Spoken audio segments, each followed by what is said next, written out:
Welcome to Sleepy Philosophy, where ancient wisdom meets modern rest. Tonight, we embark on a gentle journey through 2,000 years of Stoic teachings designed to quiet the restless mind and ease the weight of worry. Before we begin, I'd love to know where in the world you're listening from. There's something deeply comforting about imagining all of us, scattered across different time zones, finding solace in the same ancient truths. If these philosophical explorations help calm your thoughts, please consider leaving a like and subscribing to join our growing community of peaceful minds. I do hope this collection of Stoic wisdom brings you the tranquility you seek. Though fair warning, philosophy has a way of being just captivating enough to keep you wonderfully engaged, even as it soothes. If you find yourself still awake at the end, at least you'll drift off with profound insights settling gently in your consciousness. So let us begin with a question that has echoed through centuries. Why do some people navigate life's storms with unshakable calm, while others are tossed about by every gust of uncertainty? The answer lies not in their circumstances, but in their understanding of what the Stoics called the fundamental distinction. A simple yet revolutionary idea that has the power to transform anxiety into acceptance and overthinking into clarity. Picture, if you will, a garden. In this garden, some things flourish under your careful attention. You plant the seeds, water the soil, and tend to the growth with patience and skill. These are within your control. But there are other elements in this garden that remain beyond your influence. The weather that brings rain or drought, the seasons that shift from warmth to cold, the natural cycles that govern when flowers bloom and when they rest. This garden is a perfect metaphor for human existence, and understanding this distinction is the first key to unlocking Stoic peace. Marcus Aurelius, the philosopher emperor who ruled Rome at its height, understood this deeply. In his private journal, later published as Meditations, he wrote these words not for others to read, but as reminders to himself. Here was a man who commanded legions, governed an empire, and faced plagues and wars, yet his greatest insights were about the simple art of distinguishing between what we can and cannot control.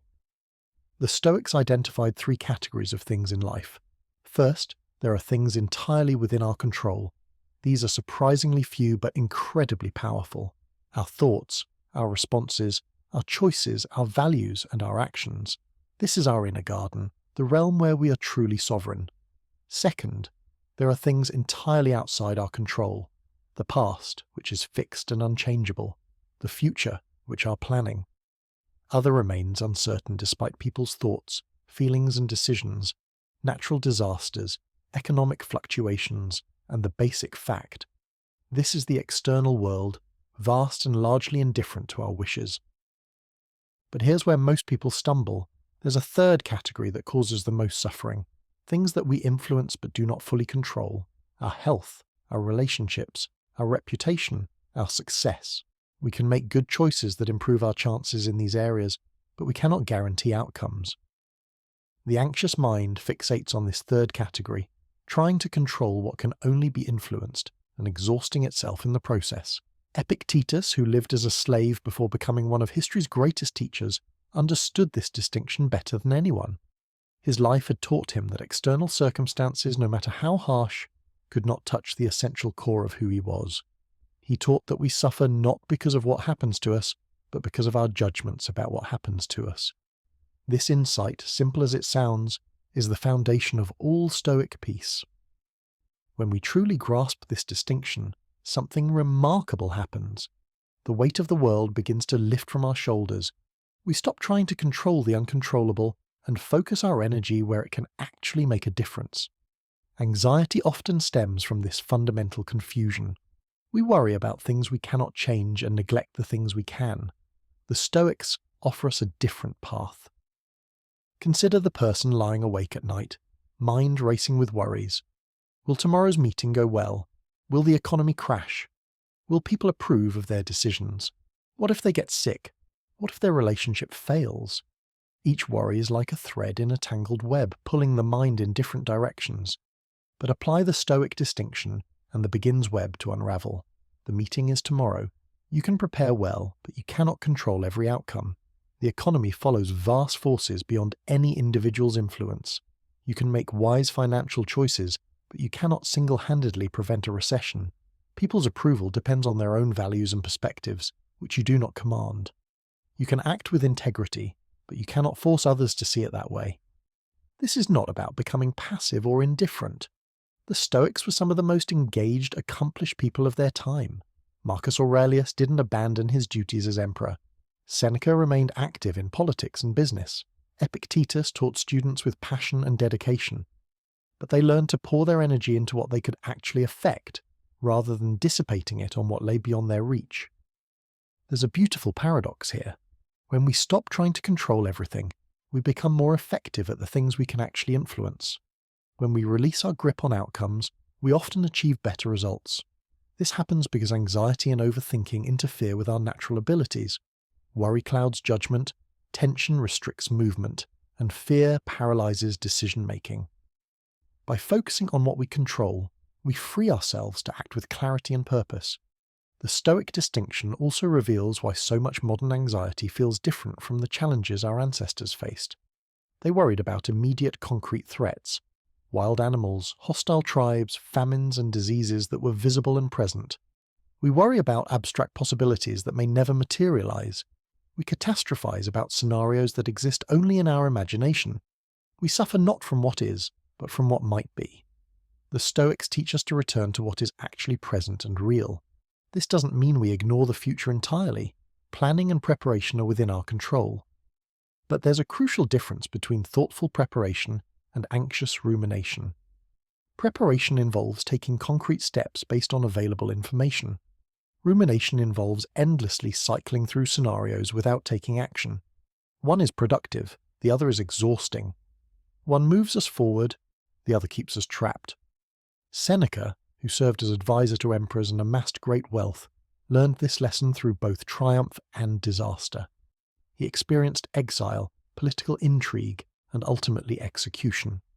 Yet his letters reveal a man who found profound peace by accepting what he could not control while acting decisively within his sphere of influence. He wrote to his friend Lucilius, "It is likely that some troubles will befall us, but it is not a present fact." How often has the unexpected happened? How often has the expected never come to pass? The practice of this distinction begins with a simple daily exercise. Each morning, as you prepare for the day ahead, ask yourself, what aspects of today are within my control? What aspects are beyond my influence? For the things within your control, make specific plans and commitments. For the things beyond your control, practice acceptance in advance. This doesn't mean becoming a doormat or giving up on your goals. It means channeling your energy where it can actually make a difference. When anxiety arises during the day, pause and apply the same filter. Is this worry about something I can control or something I cannot? If it's something you can control, take action. Make the phone call, have the conversation, do the research, create the plan. If it's something you cannot control, practice the Stoic art of letting go. This is not suppression or denial. It's conscious redirection of attention toward what actually matters. The Stoics also taught that our judgments about events often cause more suffering than the events themselves. Two people can experience the same setback and respond entirely differently. One sees disaster and despair, the other sees challenge and opportunity. The external event is the same, but the internal response creates two completely different realities. This insight puts tremendous power back in our hands. We may not control what happens to us, but we always control what it means to us. This principle applies even to the most difficult circumstances. Loss of a job can be viewed as catastrophic failure or as an opportunity for new growth. A relationship ending can be seen as personal rejection or as a chance to develop greater self-reliance. Illness can be experienced as cruel fate or as a teacher of what truly matters. The Stoics don't minimize the reality of pain or difficulty, but they refuse to add unnecessary suffering through their interpretations. Marcus Aurelius faced plague, war, betrayal, and personal losses.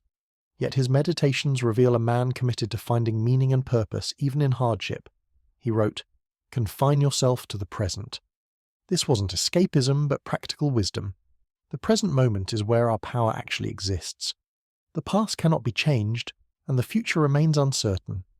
But right now, in this moment, we can choose our thoughts, our attitudes, and our actions.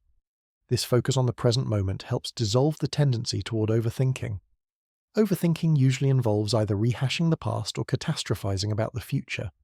We replay conversations, analyzing every word for hidden meanings. We imagine worst-case scenarios, preparing for disasters that may never occur.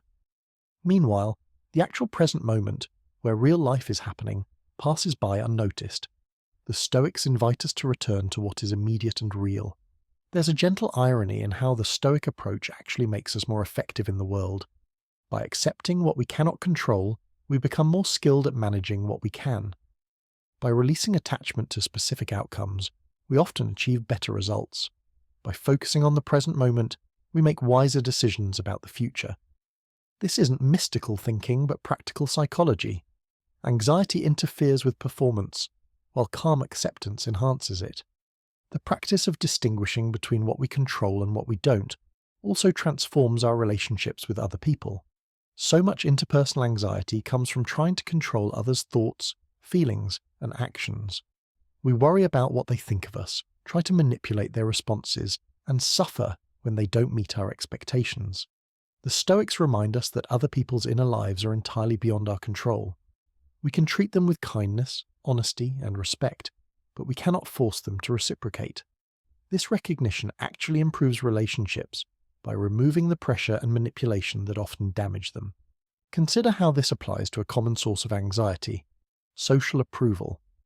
The anxious mind constantly monitors others' reactions, adjusting behavior to gain acceptance and avoid rejection. This creates an exhausting cycle of people-pleasing and self-doubt. But if we truly understand that others' opinions are beyond our control, we can focus instead on being the kind of person we respect. We can act with integrity, knowing that some will appreciate it and others won't, and that both responses are equally outside our influence. This doesn't mean becoming antisocial or indifferent to others' well-being. The Stoics emphasize duty, service, and compassion, but they recognize that genuine care for others must be based on what we can actually provide, not on controlling their responses to our care. We can offer support, but we cannot force someone to accept it. We can share wisdom, but we cannot make someone learn from it. We can express love, but we cannot compel someone to return it. The wisdom of this approach becomes clear when we examine the nature of human suffering itself. The Stoics observed that we rarely suffer simply because of what happens to us. Instead, we suffer because of the stories we tell ourselves about what happens to us. A traffic jam is simply cars moving slowly, but we transform it into a personal affront, a sign of our bad luck, or evidence that the universe is conspiring against us. Rain is simply water falling from clouds, but we interpret it as ruining our plans, dampening our mood, or confirming our pessimistic worldview. Epictetus illustrated this with a powerful example. He said that when we see someone weeping at their child's funeral, we shouldn't say that death is terrible, but rather that their judgment about death is what causes their particular form of suffering. This might sound harsh at first, but it contains a profound liberation. If our judgments create our suffering, then changing our judgments can reduce our suffering. We're not helpless victims of circumstance, but active participants in creating our own experience. This principle applies to the smallest daily irritations as much as to life's major challenges. The colleague who doesn't respond to emails isn't deliberately trying to frustrate you. They're simply managing their own priorities and limitations. The weather that interrupts your outdoor plans isn't personally targeting you. It's following atmospheric patterns that have operated for millions of years. The traffic that makes you late isn't a reflection of your worth or luck. It's the predictable result of many people trying to travel at the same time. When we stop taking everything personally, we discover an enormous reservoir of peace that was always available to us. The world becomes less threatening when we realize that most of what happens around us has nothing to do with us at all. This isn't cynicism or detachment, but rather a realistic assessment of how things actually work. Most events are impersonal, following their own logic and patterns, regardless of our presence or preferences. Seneca wrote extensively about this during his years of political involvement in Rome. He watched as friends rose and fell in imperial favour, as fortunes were made and lost, as alliances shifted, and enemies became allies. Through it all, he maintained his equilibrium by remembering that these external changes, dramatic as they seemed, couldn't touch his essential self. His worth as a person didn't fluctuate with his political standing or financial position. This leads us to another cornerstone of Stoic peace, the recognition that our true self exists independently of external circumstances. We are not our job title, our bank balance, our social status, or our physical appearance. These are roles we play and conditions we experience, but they are not who we fundamentally are. When we identify too closely with these external factors, we become anxious whenever they're threatened. But when we recognize them as temporary and changeable aspects of our situation rather than our identity, we find a stability that no external force can disturb. The anxious mind often creates elaborate scenarios about how terrible life would be if certain external conditions changed. What if I lose my job? What if my relationship ends? What if I get sick? What if people discover I'm not as competent as they think? These fears seem reasonable because we've confused our external circumstances with our essential self. But the Stoics discovered that the essential self, the core of who we are, remains intact regardless of what happens to our external situation. This doesn't mean we become indifferent to outcomes or stop caring about our relationships' health, and it means we care at work. Rather about them in a different way. We engage fully with life while holding our attachments lightly. We do our best to maintain what we value while accepting that all external things are ultimately temporary and beyond our complete control. This balanced approach reduces anxiety while actually improving our effectiveness in the world. Marcus Aurelius faced this challenge on the grandest possible scale. As Emperor of Rome, he was responsible for the welfare of millions of people across a vast empire. Wars, plagues, and political crises demanded his constant attention. Yet his private writings reveal someone who found peace by focusing on his duty and effort rather than on outcomes he couldn't guarantee. He couldn't prevent every plague or win every battle, but he could ensure that his decisions were based on wisdom, justice, and genuine care for others. This approach transforms our relationship with failure and disappointment. When we judge ourselves primarily by external results, every setback becomes a potential catastrophe for our self-worth. But when we focus on our effort, intention, and character, we can find satisfaction even when outcomes don't match our hopes. The student who studies diligently but receives a lower grade than expected hasn't failed if they gave their genuine best effort. The entrepreneur whose business struggles despite careful planning hasn't wasted their time if they acted with integrity and learned from the experience. The Stoics taught that this shift in perspective is not just philosophically sound but practically beneficial. When we're less attached to specific outcomes, we often achieve better results because we're not paralyzed by the fear of failure. When we focus on process rather than results, we maintain the consistent effort that leads to long-term success. When we measure ourselves by our character rather than our circumstances, we develop the inner strength that helps us persevere through difficulties. This principle also illuminates why comparison with others causes so much unnecessary suffering. When we compare our circumstances to those of others, we're comparing things largely outside our control. Someone else's wealth, beauty, talent, or luck isn't a reflection of our worth or potential. But we can compare our effort, our integrity, our growth, and our response to challenges. These comparisons, when done wisely, can inspire us to become better rather than making us feel inadequate. Epictetus, who had experienced both slavery and freedom, understood that external conditions don't determine internal peace. He taught that the person who is free in their mind remains free regardless of physical constraints, while the person who's enslaved by their desires and fears remains enslaved regardless of their external circumstances. True freedom comes from aligning ourselves with what we can actually control rather than being pulled in all directions by what we cannot. This insight offers profound relief for those who feel trapped by their circumstances. The person stuck in an unrewarding job isn't powerless if they can control their attitude, their skill development, and their search for alternatives. The individual dealing with chronic illness isn't helpless if they can influence their response to symptoms, their treatment compliance, and their emotional resilience. The parent worried about their children's futures isn't useless if they can provide love, guidance, and good examples while accepting that their children must ultimately make their own choices. The practice of Stoic acceptance doesn't mean passive resignation, but rather active engagement with reality, as it actually is rather than as we wish it were. When we stop fighting against what cannot be changed, we free up enormous energy to work with what can be influenced. This is why Stoic philosophy often leads to greater effectiveness in the world rather than withdrawal from it. Consider how this applies to one of the most common sources of overthinking: regret about past decisions. The anxious mind can spend hours, days, or even years replaying past choices, imagining how different things might be if only we had acted differently. But the past is the ultimate example of something completely outside our control. No amount of mental energy can change what has already happened. The Stoics remind us that our power exists entirely in the present moment, in how we respond to current circumstances that may have been shaped by past decisions, but are not determined by them. This doesn't mean we ignore the lessons of experience or refuse to acknowledge mistakes. Learning from the past is within our control and is one of our most valuable capabilities. But there's a crucial difference between learning from the past and being imprisoned by it. Learning involves extracting useful information and applying it to present choices. Being imprisoned involves endlessly rehearsing what cannot be changed while neglecting what can be influenced right now. The same principle applies to worry about the future. Planning and preparation are within our control and are essential for navigating life wisely. But anxiety about the future usually goes far beyond practical planning into endless speculation about scenarios we cannot predict or prevent.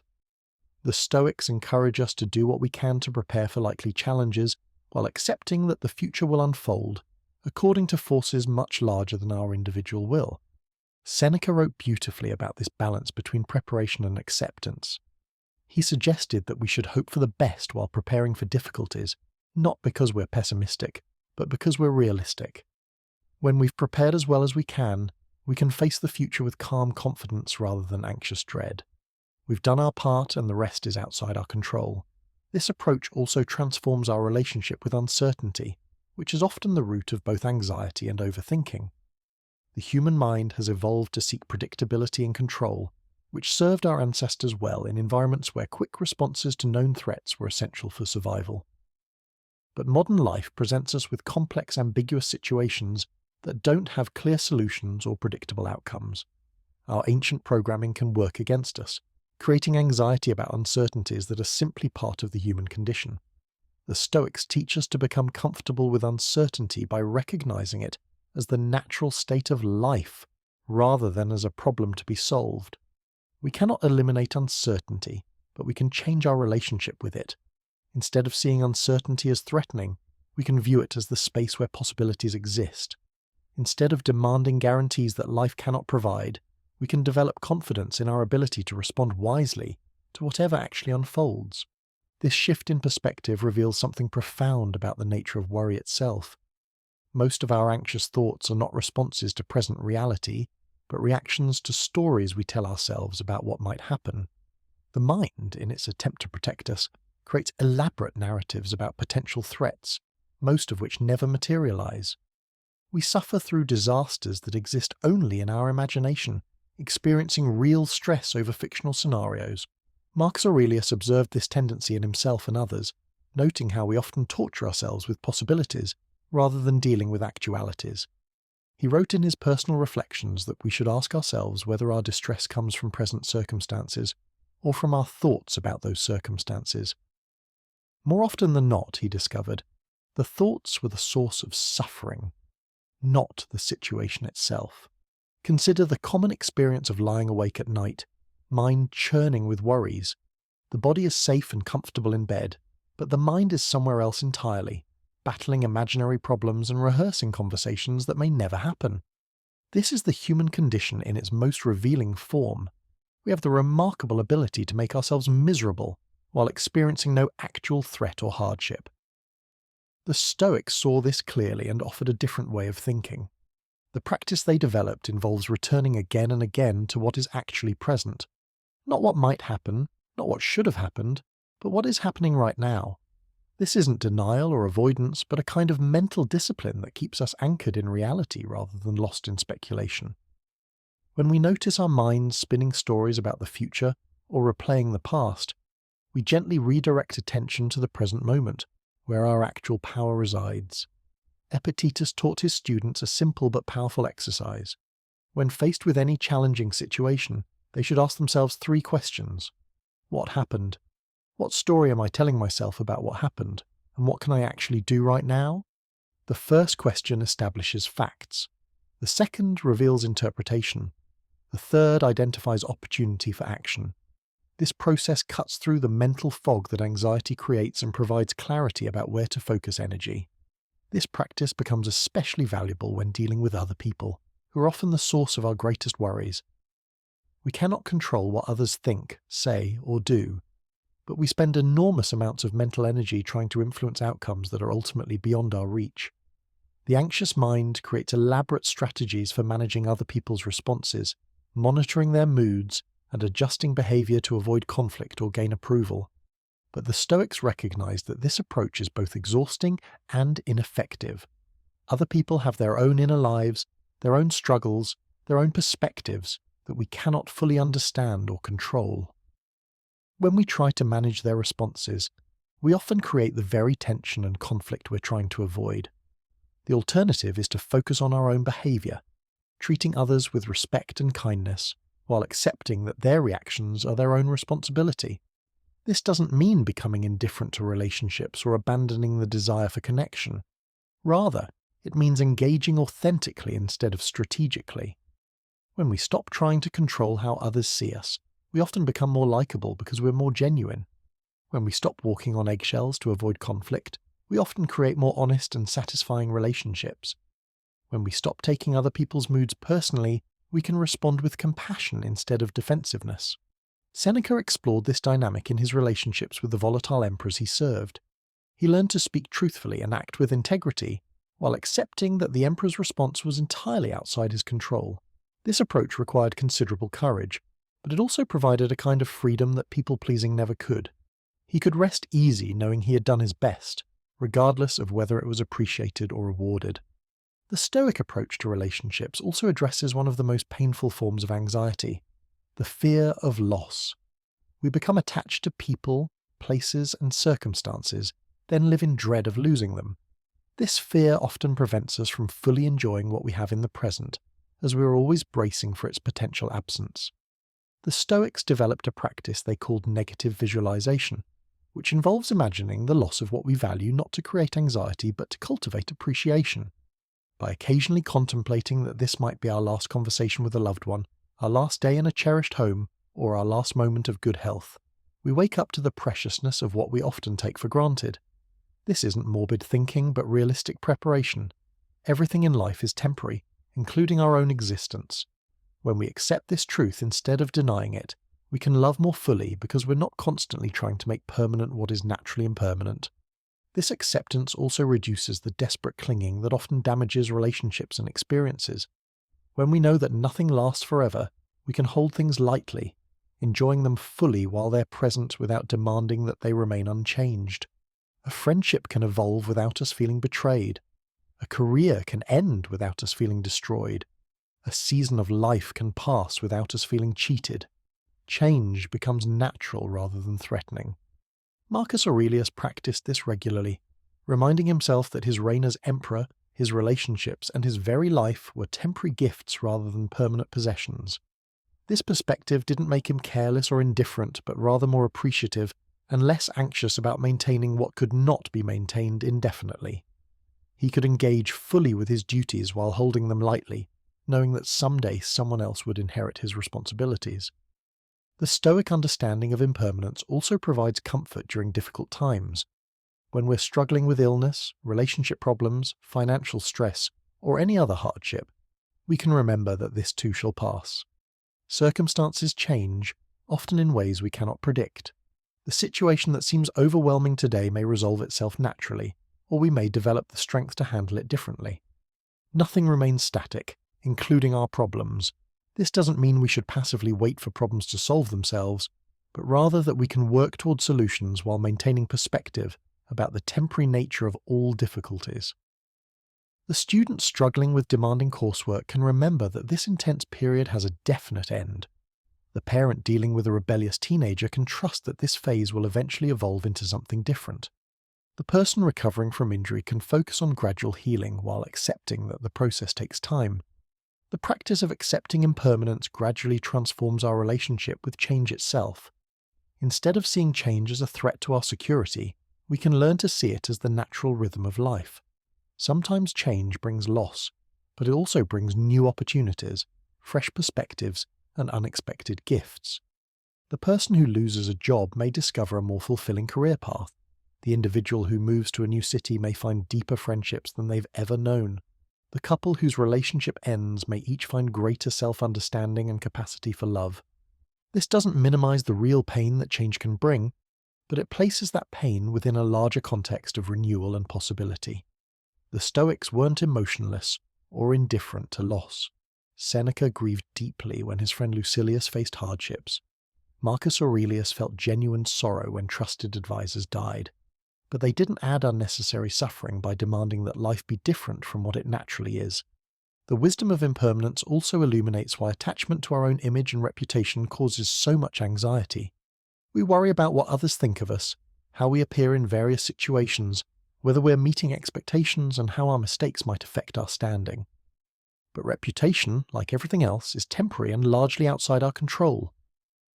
People's opinions change, memories fade, and new concerns replace old ones in the public consciousness. The Stoics suggest that instead of trying to control our reputation, we focus on deserving a good one through our actual character and actions. This shifts attention from external perception to internal reality, from image management to genuine integrity. When our self-worth comes from who we actually are rather than from what others think of us, we become less vulnerable to the inevitable fluctuations in public opinion. Epictetus, who had experienced both the contempt that society showed to slaves and the respect accorded to renowned teachers, understood that external recognition was no measure of internal worth. He had been the same person in both circumstances, with the same capacity for wisdom, kindness, and growth. The change in his social status was real and meaningful, but it didn't alter his essential humanity or his potential for living well. This insight provides profound relief for those who struggle with perfectionism and mistakes.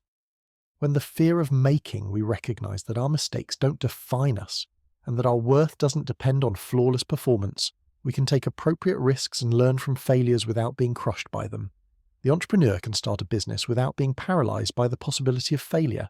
The artist can share their work without being devastated by criticism. The student can attempt challenging subjects without being destroyed by occasional poor grades. The Stoic approach to failure is particularly healing for anxious minds.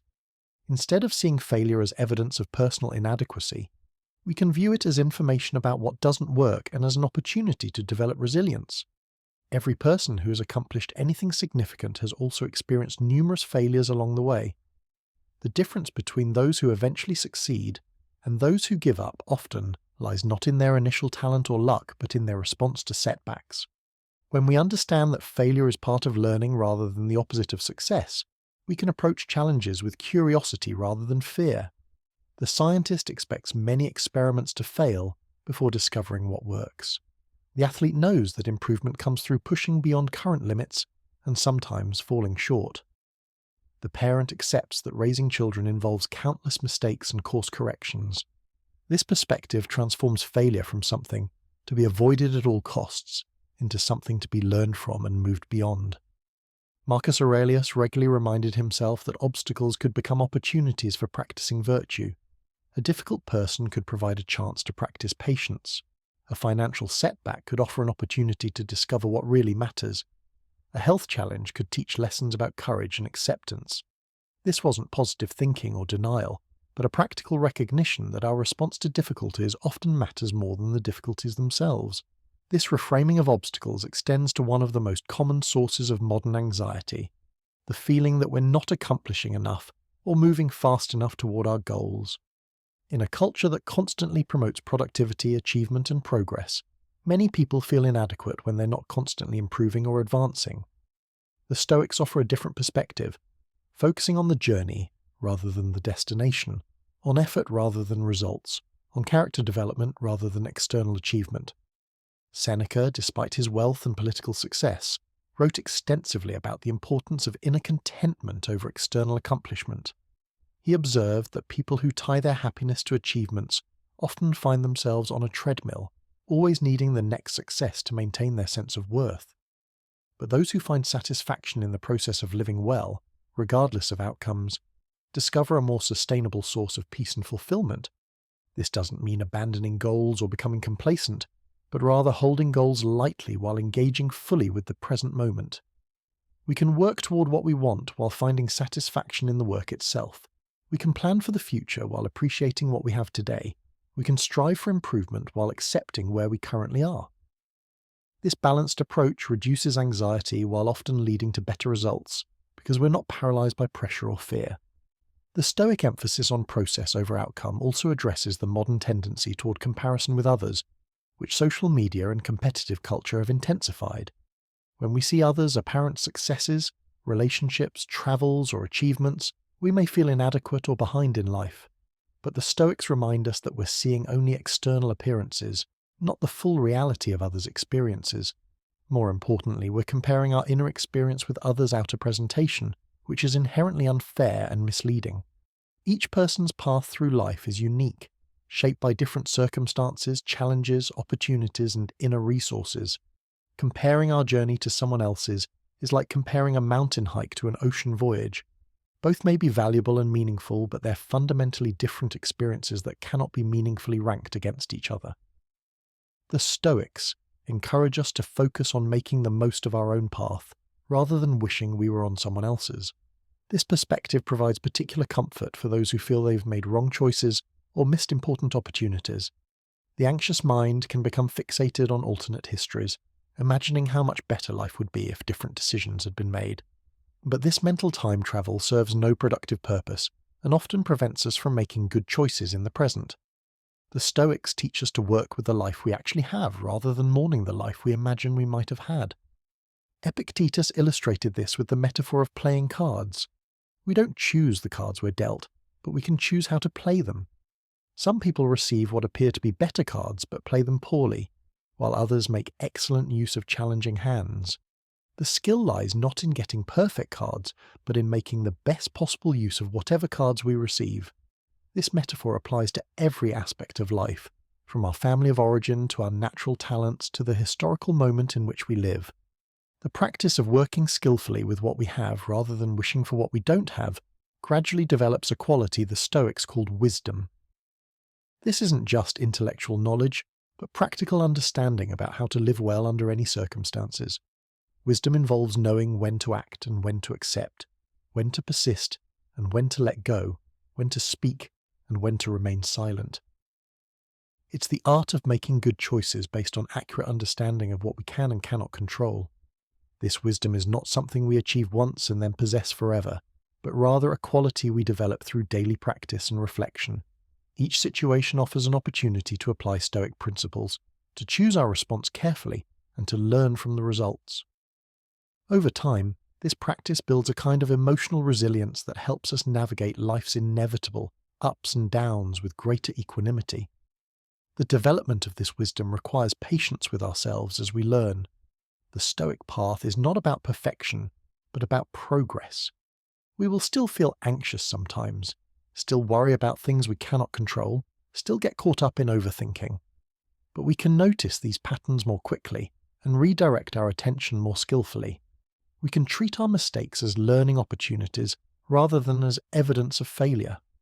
We can be gentle with ourselves while still working toward growth and understanding.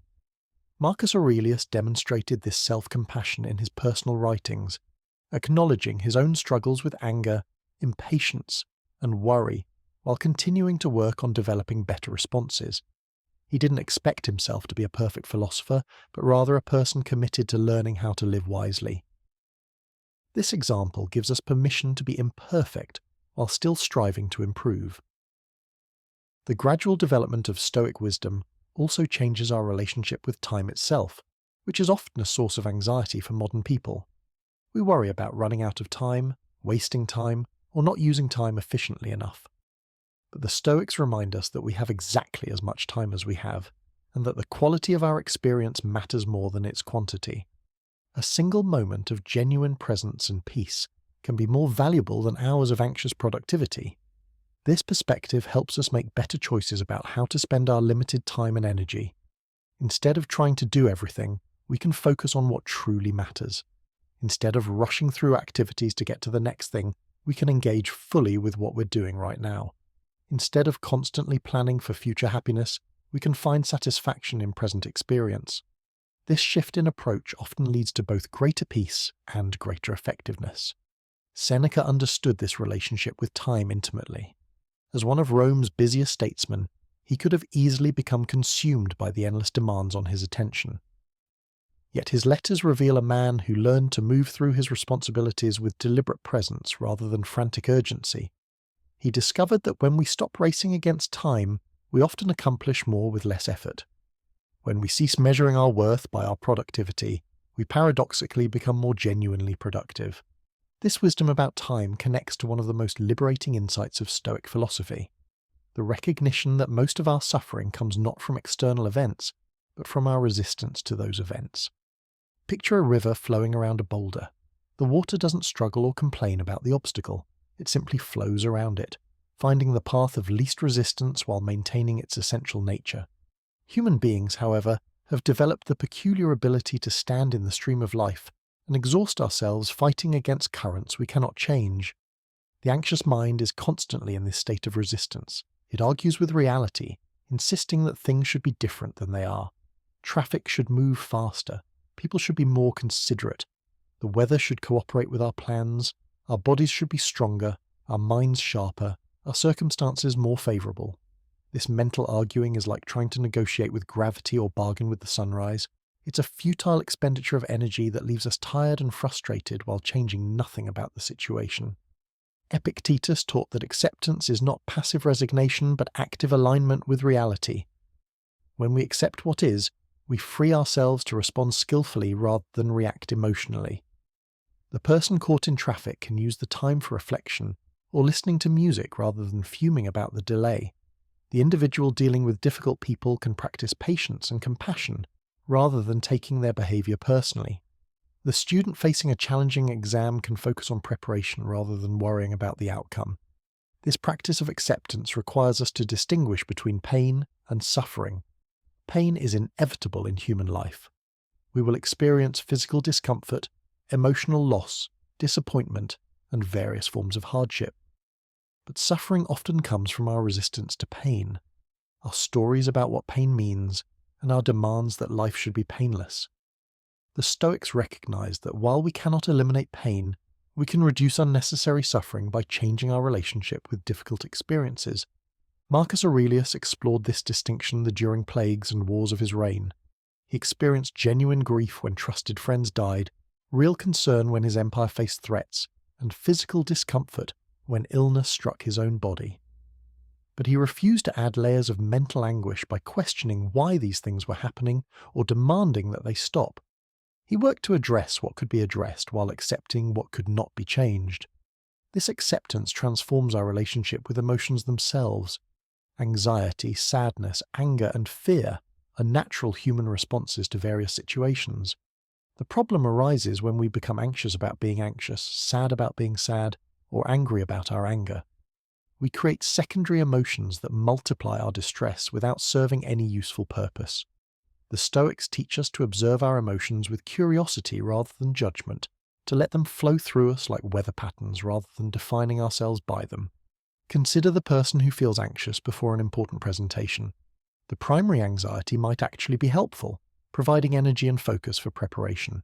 But if they become anxious about being anxious, worried that their nervousness will show, or angry at themselves for not being calmer, they create additional layers of distress that interfere with their performance. The Stoic approach involves acknowledging the initial anxiety without resistance, using whatever energy it provides constructively, and accepting that some nervousness is natural and normal. This gentle relationship with our emotions extends to one of the most challenging aspects of human experience: uncertainty about our own identity and worth.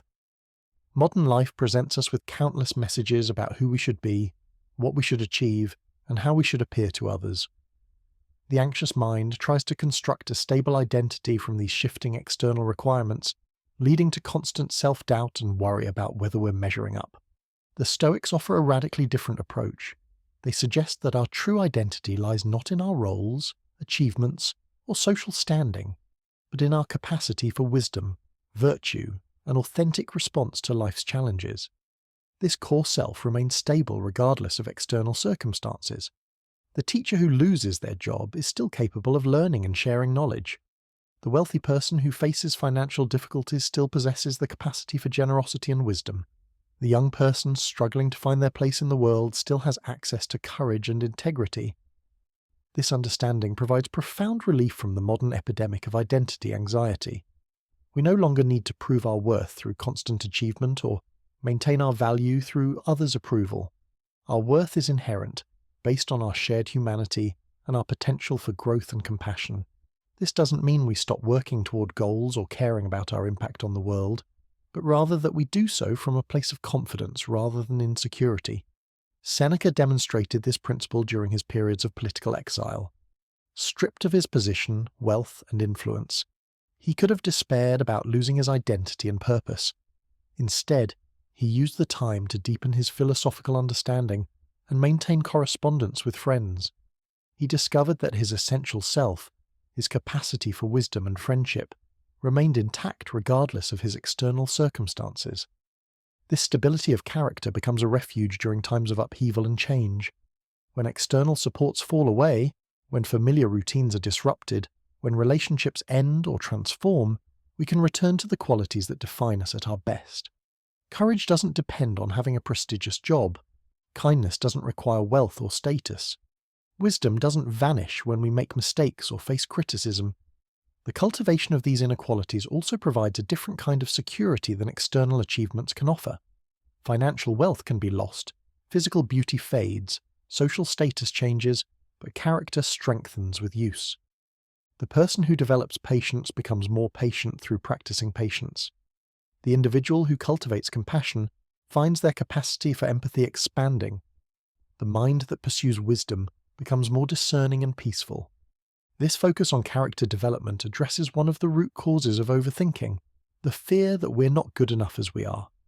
The anxious mind creates elaborate strategies for self-improvement, constantly monitoring our progress, comparing ourselves to others, and worrying about whether we're developing fast enough. But this approach often creates more anxiety than growth, because it's based on the assumption that we're fundamentally inadequate and need to earn our place in the world. The Stoic path suggests that we're already enough right now as we are. This doesn't mean we're perfect or finished growing, but rather that our fundamental worth doesn't depend on reaching some future state of achievement or enlightenment. We can work on developing our character from a place of self-acceptance, rather than self-rejection. We can pursue growth because it's fulfilling and beneficial, not because we're trying to fix something wrong with us. This shift in motivation changes the entire experience of personal development. Instead of the desperate striving that characterizes much modern self-improvement, we can approach growth with curiosity and patience. We can celebrate small improvements without demanding dramatic transformation. We can learn from setbacks without interpreting them as evidence of personal failure. Epictetus, who had experienced both the powerlessness of slavery and the respect accorded to teachers, understood that external circumstances don't determine internal worth. He taught his students that they already possessed everything necessary for living well. The ability to think, to choose, to respond with integrity regardless of what life presented to them.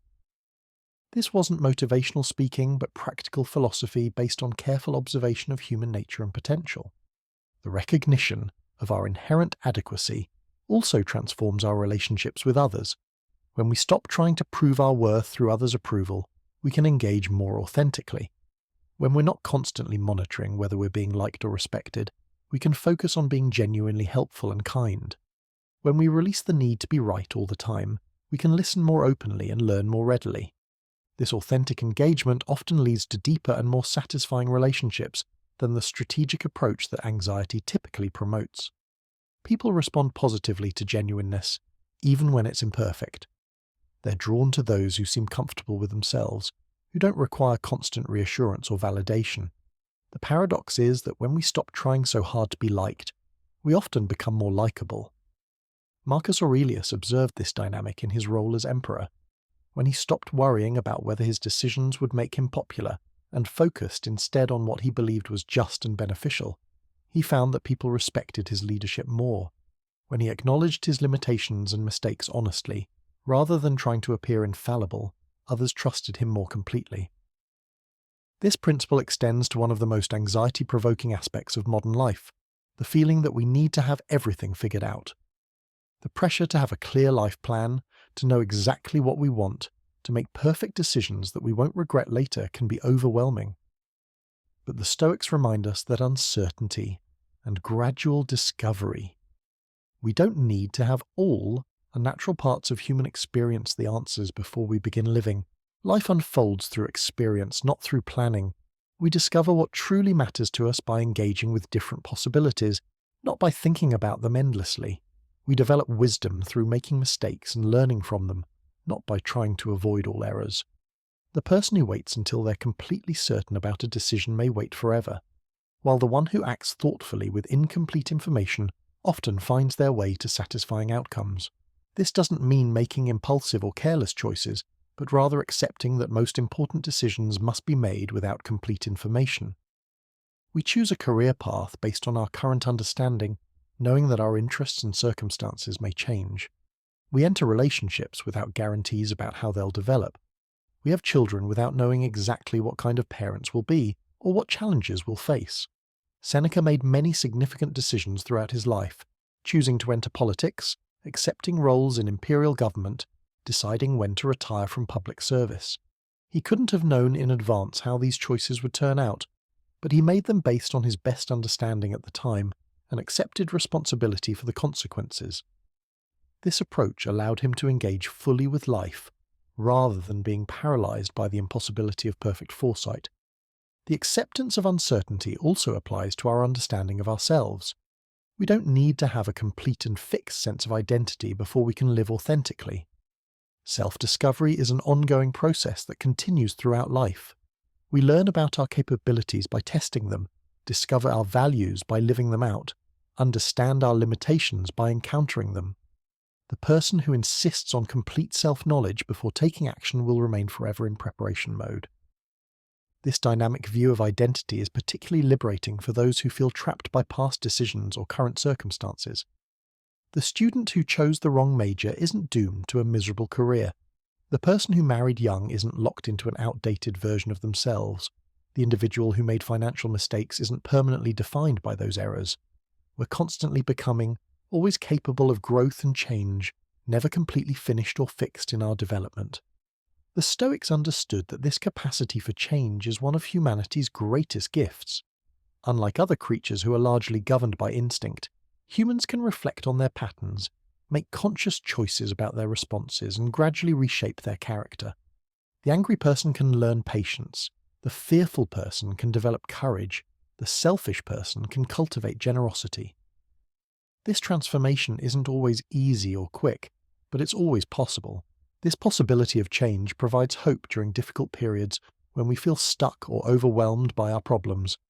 The current situation, however challenging, is not permanent. Our current level of skill in handling difficulties is not fixed. Our present understanding of ourselves and our options is not complete. With time, effort, and patience, we can develop new capacities and discover new possibilities. Marcus Aurelius demonstrated this throughout his reign, constantly working to become a better leader, a more patient person, a wiser judge of character. He didn't expect perfection from himself, but maintained commitment to growth. His personal writings reveal someone who faced the same human struggles we all encounter: irritation with difficult people, worry about responsibilities, sadness about losses, while continually practicing better responses to these universal challenges. This practice-oriented approach to personal development is more sustainable than the dramatic transformation promised by much modern self-help. Instead of expecting sudden breakthroughs or permanent changes, we can focus on gradual improvement and consistent effort. Each day offers opportunities to practice patience, kindness, courage, or wisdom in small ways. Over time, these small practices accumulate into significant character development. The emphasis on practice also makes personal growth accessible regardless of our circumstances. We don't need special conditions, expensive programs, or dramatic life changes to begin developing better responses to life's challenges. The parent dealing with cranky children can practice patience. The employee working with difficult colleagues can practice compassion. The person facing health problems can practice acceptance. Every situation becomes a classroom for character development. This accessibility is one of the most appealing aspects of Stoic philosophy. It doesn't require retreat from the world or dramatic lifestyle changes. Instead, it offers tools for living more wisely within whatever circumstances we find ourselves. The principles work equally well for the busy executive and the retired grandparent, the struggling student and the successful entrepreneur, the person dealing with major crises and the one managing everyday stresses. Epictetus emphasized this practical applicability in his teachings. His students came from various backgrounds and faced different challenges, but the fundamental principles of focusing on what we can control, accepting what we cannot change, and responding with virtue remained relevant for all of them. The specific applications might vary, but the underlying wisdom transcended particular circumstances. This universality of Stoic insights explains why these ancient teachings remain relevant in our very different modern world. The external conditions of life have changed dramatically since the time of Marcus Aurelius, Seneca, and Epictetus, but human nature remains remarkably consistent. We still struggle with anxiety, worry, anger, and disappointment. We still want to feel secure, valued, and purposeful. We still face uncertainty, loss, and the basic challenges of living with other people. The Stoics offer not quick fixes or easy answers, but time-tested approaches for navigating these perennial human challenges with greater wisdom and less suffering. Their insights have been refined through centuries of practice by people facing every conceivable kind of difficulty. This accumulated wisdom provides a solid foundation for our own efforts to live more peacefully and authentically. As we continue exploring these teachings, we discover that they form an interconnected system of understanding rather than a collection of isolated techniques. The recognition of what we can and cannot control supports the practice of acceptance. Acceptance enables us to respond more skillfully to challenges. Skillful responses build character and wisdom. Character and wisdom provide stability during times of change and uncertainty. Each element reinforces the others, creating a comprehensive approach to human flourishing that has proven its value across cultures and centuries. This systematic quality makes Stoic philosophy particularly valuable for addressing anxiety and overthinking, which are often symptoms of scattered attention and unclear priorities. When we understand what truly deserves our mental energy and emotional investment, we can direct our resources more effectively.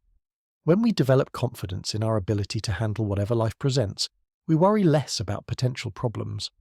When we find meaning in the process of living well rather than in achieving specific outcomes, we become more resilient and peaceful.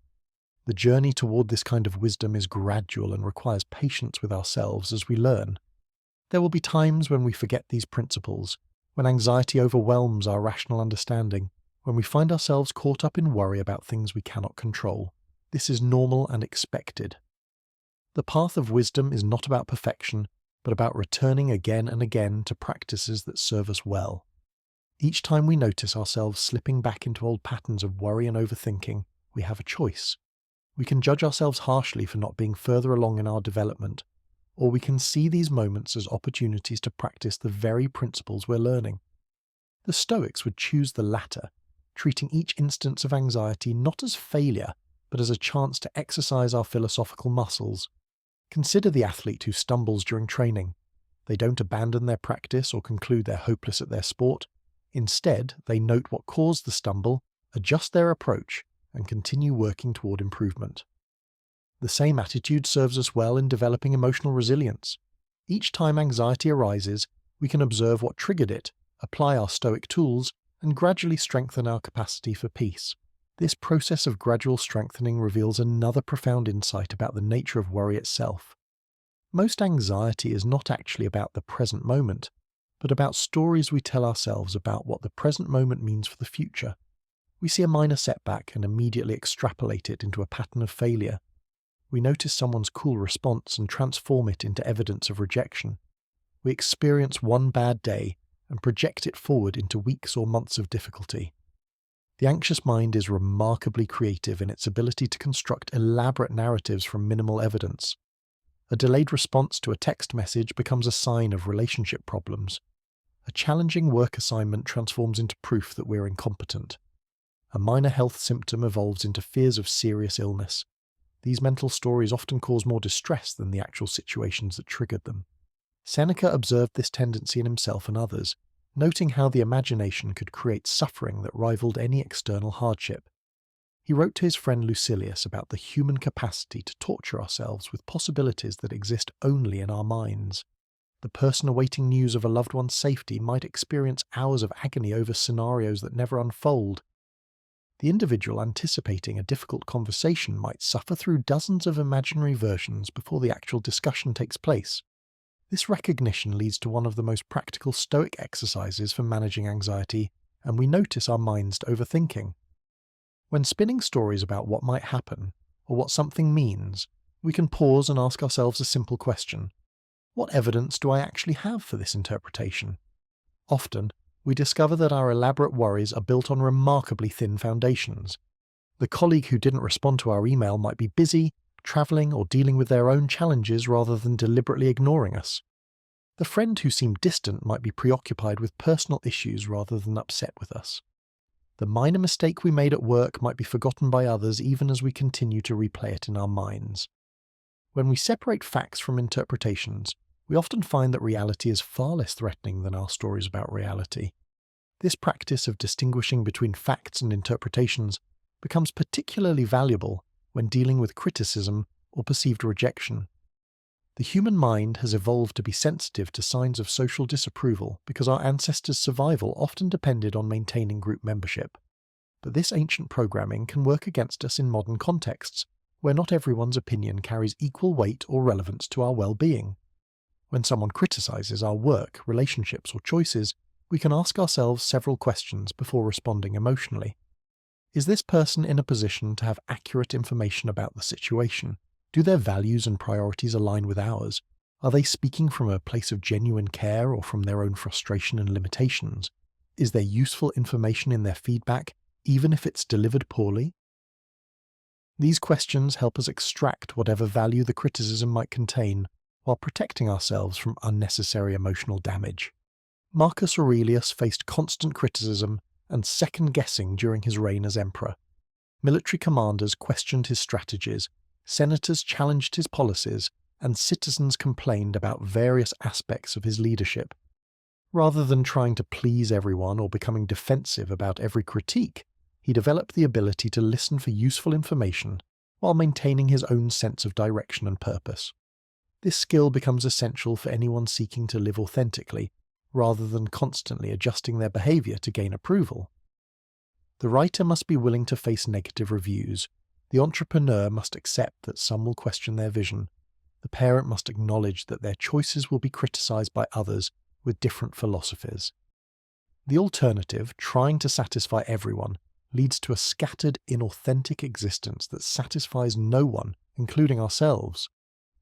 The Stoic approach to criticism also applies to our internal critic, that voice in our heads that often speaks more harshly to us than we would ever speak to a friend. This internal dialogue frequently becomes a source of anxiety and overthinking as we replay our mistakes, question our decisions, and worry about our adequacy. The Stoics teach us to observe this internal chatter with the same discernment we apply to external criticism. Epictetus suggested that we can choose which thoughts to engage with and which to let pass by like clouds in the sky. Not every thought that arises in our minds deserves our attention or emotional investment. The self-critical thought that appears during a difficult day might be acknowledged without being believed or acted upon. The worried prediction about future problems can be noted without being accepted as inevitable truth. This practice of selective attention to our own thoughts requires patience and gentleness with ourselves. We're not trying to suppress or eliminate negative thoughts, which is often impossible and can create additional tension. Instead, we're learning to relate to our thoughts differently, seeing them as mental events rather than absolute truths about ourselves or our situation. Consider the person who makes a mistake at work and immediately begins a cascade of self-criticism. I'm so stupid. I always mess things up. Everyone probably thinks I'm incompetent. I'll probably get fired. I'll never be successful. Each thought builds on the previous one, creating an elaborate story of failure and doom. But the Stoic would pause and examine each link in this chain of reasoning. Is making one mistake evidence of stupidity, or is it simply evidence of being human? Do we actually always mess things up? Or can we think of times when we've performed well? Do we have real evidence that everyone thinks we're incompetent, or are we mind reading? Is one mistake likely to result in being fired, especially if our overall performance is solid? Each question helps separate the facts of the situation from the dramatic interpretations we're adding to those facts. This process of questioning our automatic thoughts reveals how often our anxiety is based on mental habits rather than actual threats. The mind, in its attempt to protect us, often overestimates dangers and underestimates our capacity to handle challenges. We catastrophize about outcomes that rarely occur and minimize our own resilience and resourcefulness. Seneca understood this tendency intimately, having lived through political upheavals that could genuinely threaten his safety and livelihood. Yet he noticed that his worst fears rarely materialized, and when difficulties did arise, he often found himself more capable of handling them than he had anticipated. This experience taught him to hold his worries lightly, preparing for challenges without being consumed by anxiety about them. The practice of holding worries lightly leads to another valuable Stoic insight about the nature of problems themselves. Most of what we worry about falls into one of three categories: problems that will solve themselves with time, problems that we can take action to address, and problems that exist only in our imagination. Anxiety often arises when we treat imaginary problems as if they were real, or when we try to solve problems through worry rather than through action. The student anxious about an upcoming exam has a real challenge that requires real preparation. The anxiety becomes productive when it motivates studying and destructive when it prevents effective preparation. The parent worried about their child's future faces a mix of real concerns that can be addressed through good parenting, and imaginary fears about scenarios that may never unfold. Learning to distinguish between these different types of problems helps us direct our energy more effectively. This discrimination also applies to our relationship with uncertainty itself. Life will always contain unknown elements that we cannot predict or control. The job market will fluctuate in ways we cannot foresee. Relationships will evolve in directions we cannot guarantee. Health challenges may arise regardless of our precautions. Technology and society will change in ways that alter our options and opportunities.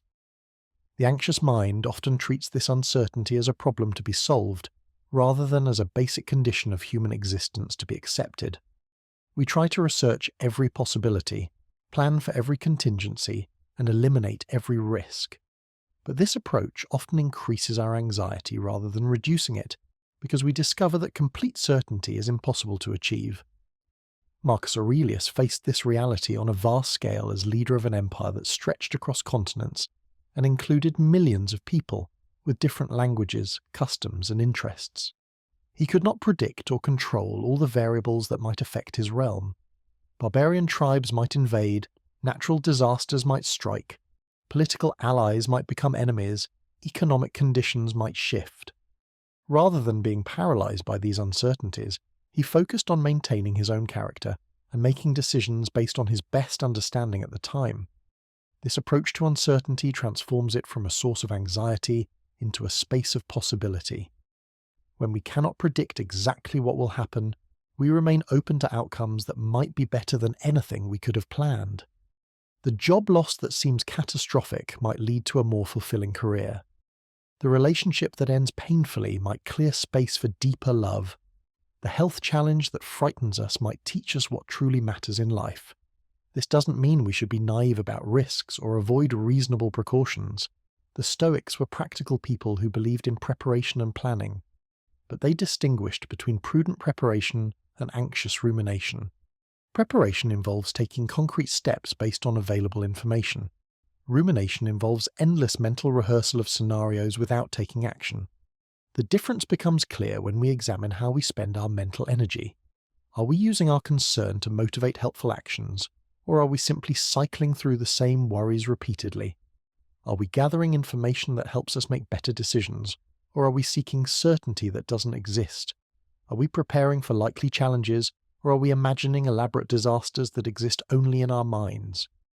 Epictetus taught his students to focus their attention on what philosophers call the discipline of action, the practice of responding skillfully to whatever actually arises, rather than trying to anticipate and control every possibility. This approach requires a kind of confidence in our ability to handle challenges as they appear, rather than needing to solve them in advance through worry. This confidence is not arrogance or denial, but rather trust in the human capacity for adaptation and growth.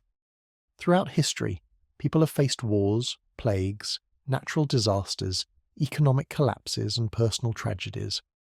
Most have found ways to survive, adapt, and often discover strength they didn't know they possessed.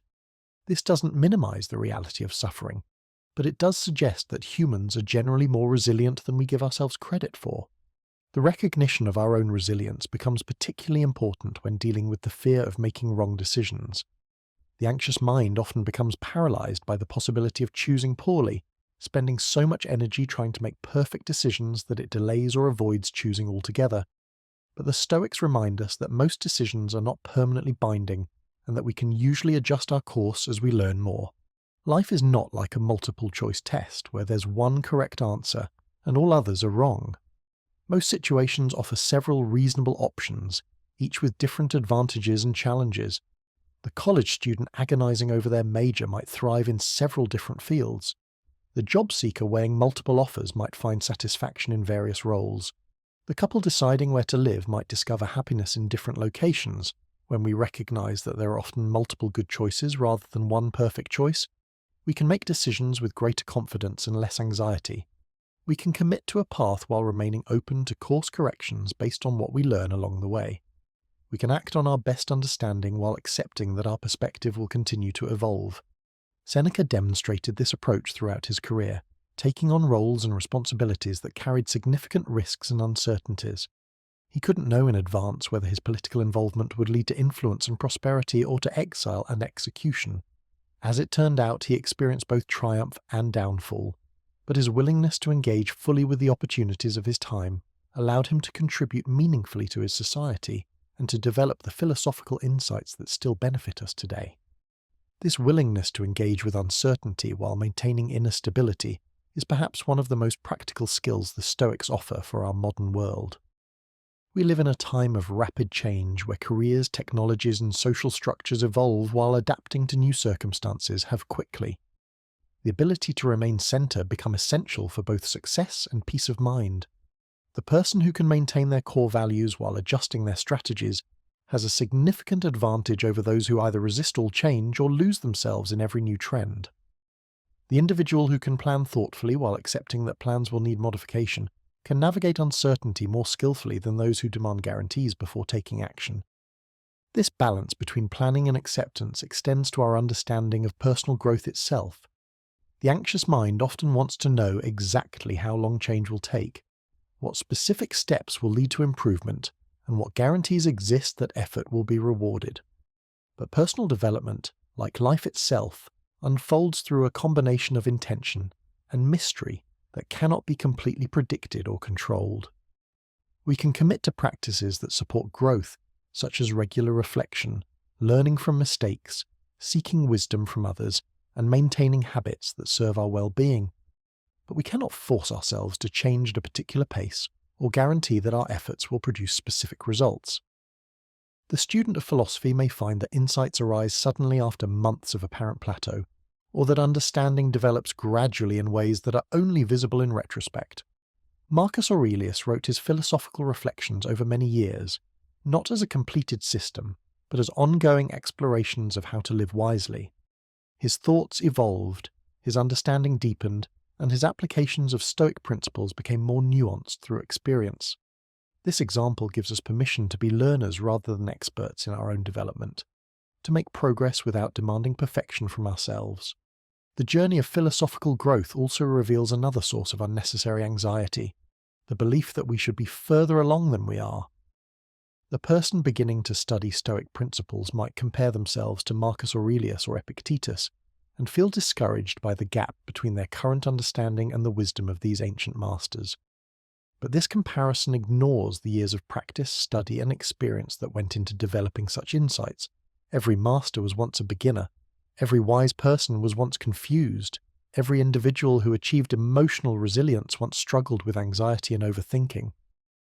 The difference between those who eventually develop greater peace and those who remain trapped in worry is not some special gift or perfect circumstances, but rather persistence in applying helpful principles even when progress seems slow. This perspective transforms setbacks from evidence of failure into natural parts of the learning process. The person who finds themselves caught up in worry after weeks of feeling more peaceful hasn't lost their progress but has encountered an opportunity to practice what they've learned. The individual who reacts emotionally to a situation they thought they had mastered hasn't proven their inadequacy, but has discovered areas where further development is possible.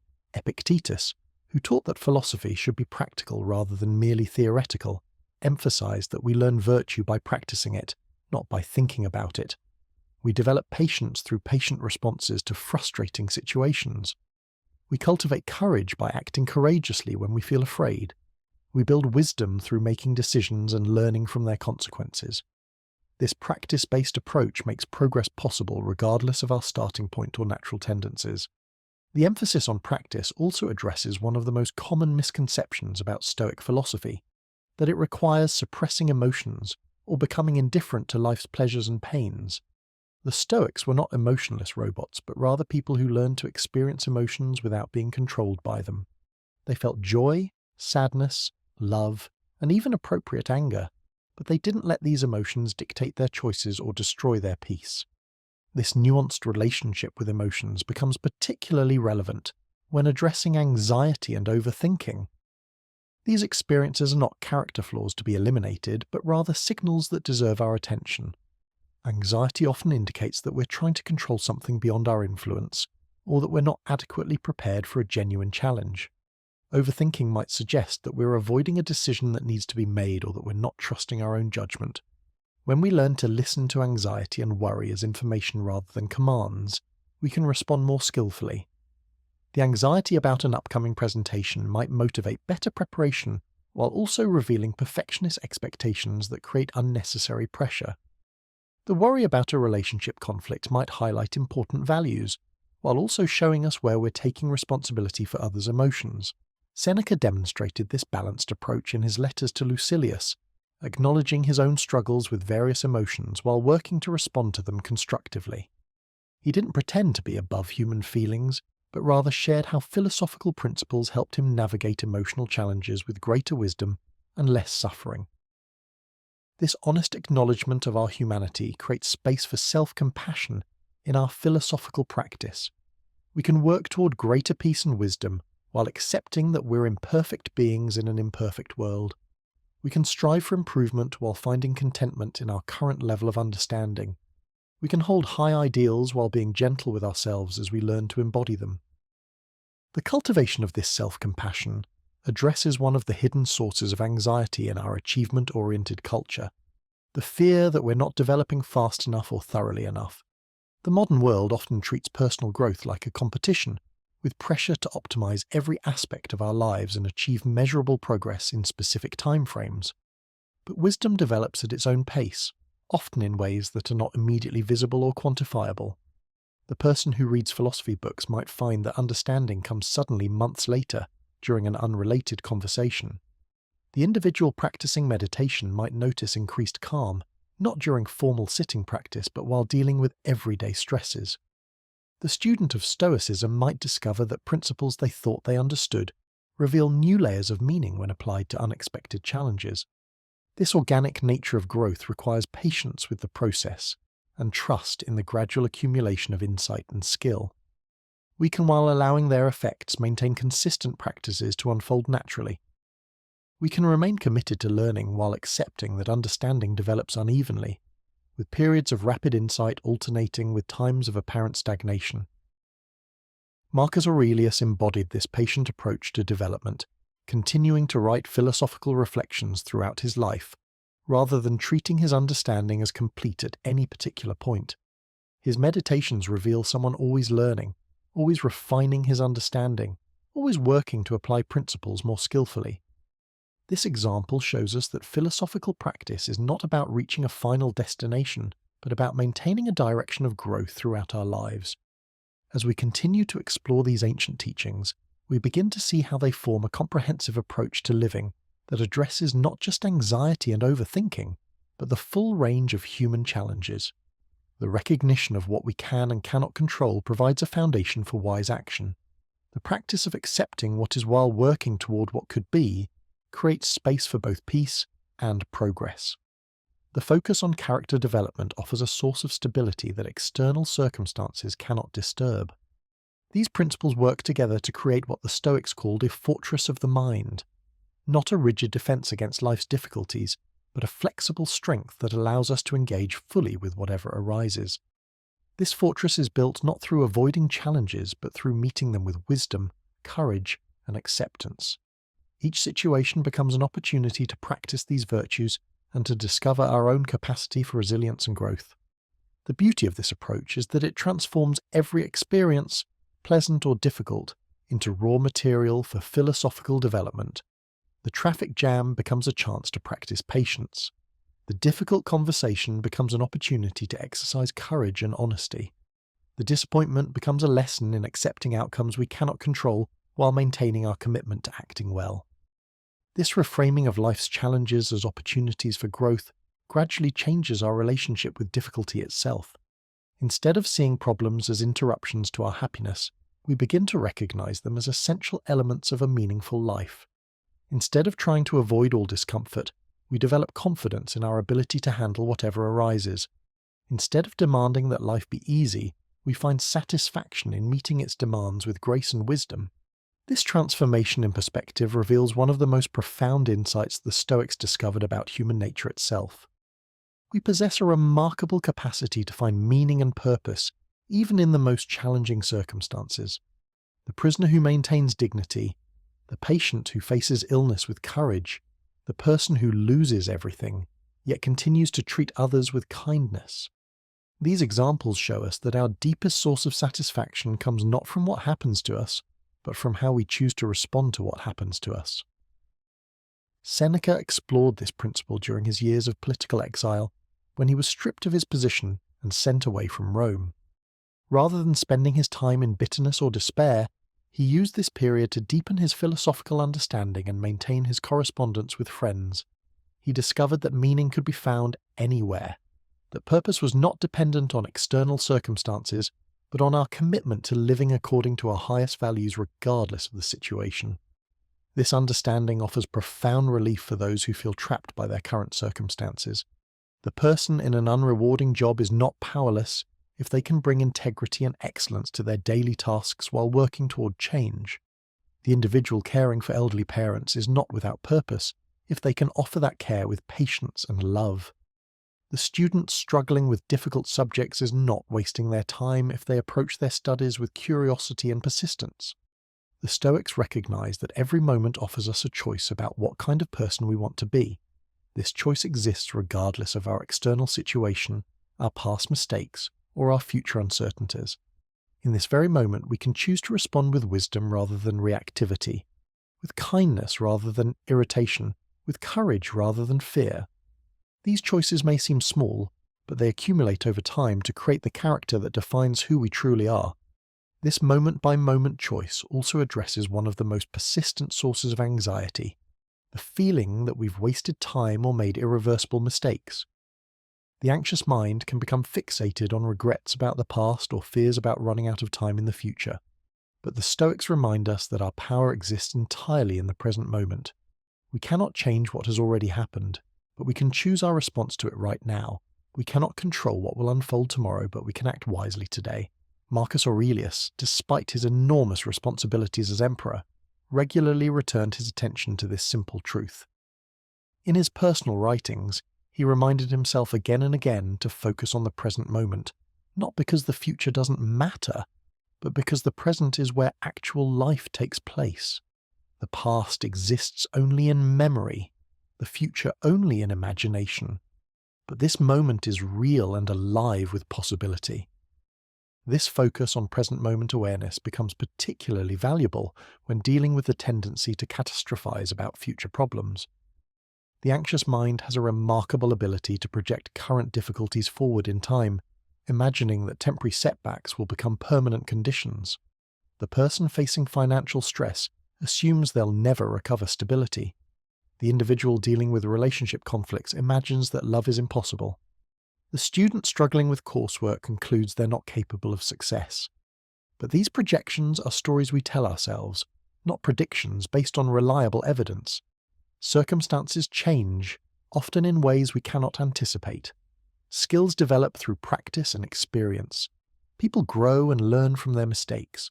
What seems impossible today may become natural tomorrow, not through wishful thinking, but through the patient application of effort over time. Epictetus understood this intimately, having experienced dramatic changes in his own circumstances. As a slave, he might have despaired about ever having control over his own life.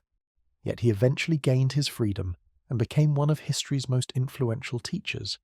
His transformation wasn't the result of external luck, but of his commitment to developing inner freedom regardless of his external situation. This inner freedom, once developed, could not be taken away by any change in circumstances. The cultivation of this inner freedom requires us to examine our deepest assumptions about what we need to be happy and secure.